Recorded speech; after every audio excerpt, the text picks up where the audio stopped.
గాడిద గుర్రం నీతి కథ.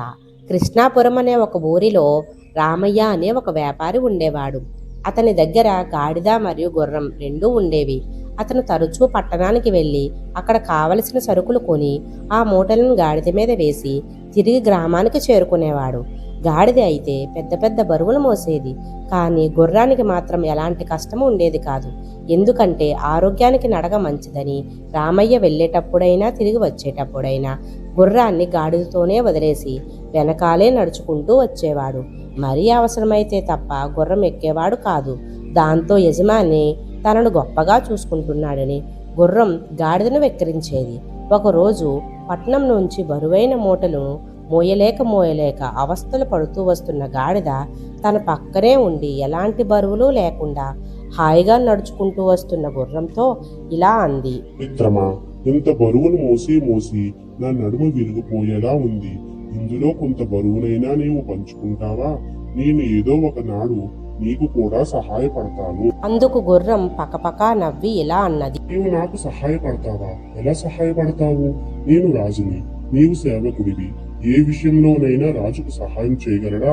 మరియు విరుద్ధం కాకపోతేను అని హేళన చేసింది. ఇక చేసేది ఏదీ లేక గాడిద నెమ్మదిగా కష్టమో నష్టమో తప్పదు గనక అంత బరువులను మోసుకుంటూ నడవసాగింది. అలా కొంత దూరం నడిచిన తర్వాత దాని కాలికి దారిలో ఉన్న ఒక పెద్ద రాయి తగలడంతో కింద పడిపోయింది. దాంతో దాని కాలు విరిగిన బాధతో అరవసాగింది. ఇక లేచి నడవడమే కష్టం, ఇక బరువులు ఎలా మోస్తుంది అని భావించిన రామయ్య ఆ మూటలను గుర్రం మీద వేసుకుని ఊరికి చేరుకోవాలనుకున్నాడు. ఈ ఉపద్రవం నుంచి తప్పించుకునేందుకు ఆ గుర్రం కంగారుగా యజమానితో ఇలా అన్నది. అయ్యా, ఆ గాడిద బరువులు మోసే బాధ్యత నుంచి తప్పించుకోవడానికి కాలు విరిగినట్లుగా నాటకం ఆడుతుంది. కావాలంటే ఒకసారి మీరే పరీక్షించండి. గుర్రం చెప్పిన దాంట్లో నిజం ఎంతుందో తెలుసుకోవడానికి యజమాని గాడిదను ఒకసారి పరీక్షించాడు. పాపం గాడిద కాలు విరిగి లబోదిబోమని ఏడుస్తుంటే నమ్మకుండా ఎలా ఉండగలడు?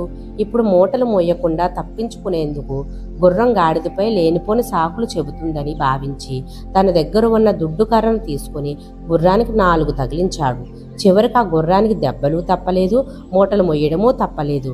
ఆ రోజు మొదలు గాడిద కాలు నయం అయ్యేంత వరకు రామయ్య గుర్రంతోనే గాడిద చాకరీ అంతా చేయించాడు. దాంతో గుర్రానికి బుద్ధి వచ్చింది. ఆ తర్వాత నుంచి గాడిదతో స్నేహం చేయసాగింది. ఈ కథలోని నీతి ఏమిటంటే, బలవంతుడు బలహీనుడు కలిసి ఉన్నప్పుడు బలహీనుడిని ఆదుకోవడం బలవంతుడి యొక్క ధర్మం.